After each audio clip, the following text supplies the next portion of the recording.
Guyane, actualité. Radio Pays depuis la CTG où viendront d'être signé un contrat, plan de développement. On va demander à Madame la ministre Geneviève Darrieussecq concernant le handicap en Guyane. Qu'est-ce que selon les engagements de l'État? Écoutez, les engagements, c'est de travailler avec la collectivité pour développer un grand plan pour le handicap en Guyane. Alors les choses doivent être travaillées encore avec les services en fonction des besoins de la population et je souhaiterais que voilà, ces engagements d'ici la fin de l'année puissent être complètement mis sur le papier et que nous puissions ainsi pouvoir décliner ce plan dans les années à venir.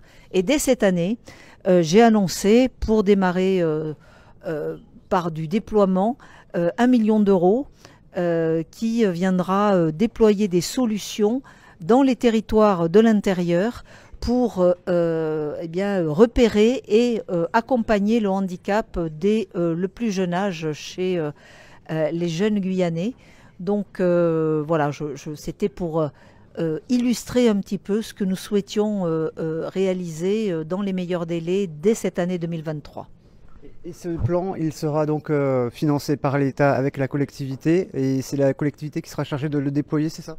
Non, il sera financé par l'État pour la partie qui lui revient, c'est-à-dire les enfants et les adultes avec des handicaps sévères. Et ce sera déployé par l'État et par les associations gestionnaires qui déploient habituellement nos dispositifs, et la collectivité déploiera les dispositifs qu'elle a dans ses compétences.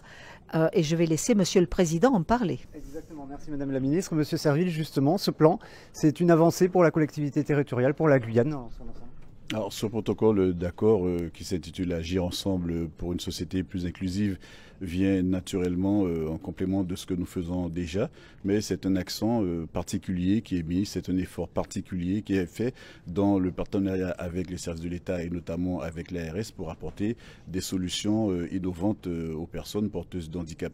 On l'a dit, on l'a répété durant tout ce séjour, l'important pour nous, c'est d'aller vers l'innovation, c'est d'aller vers des stratégies qui prennent véritablement en considération ce que sont les réalités de la Guyane et ne pas simplement se contenter de plaquer sur notre territoire des propositions qui ont eu peut-être des effets positifs ailleurs mais qui ne correspondraient pas à la sociologie de nos territoires. Donc c'est vraiment une démarche nouvelle qui est initiée et nous comptons renouveler ces opérations, augmenter le budget de 500 000 € qui sera voté prochainement pour l'année 2023, mais nous espérons pouvoir aller encore plus loin sur les années suivantes parce que les personnes porteuses de handicap sur le territoire de la Guyane n'ont pas toutes été identifiées. C'est la raison pour laquelle Madame la Ministre insistait sur la notion de dépistage, sur la notion de repérage, faire en sorte que toutes les personnes qui ont besoin d'être prises en charge soient repérées et que notre collectivité soit en capacité de mieux les accompagner. Le budget, c'est mardi. Une dernière question commune, peut-être à tous les deux. Est-ce que l'IMED avait été évoqué jeudi lors d'une réunion? Une solution a été trouvée? EPNAC, pas EPNAC? Comment ça va se passer?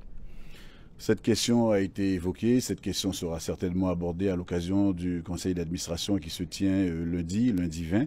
Mais nous sommes confiants dans notre capacité de résilience, de notre intelligence et de notre belle sagesse pour faire en sorte qu'ensemble, le conseil d'administration puisse trouver la solution qui soit la plus adaptée à la situation.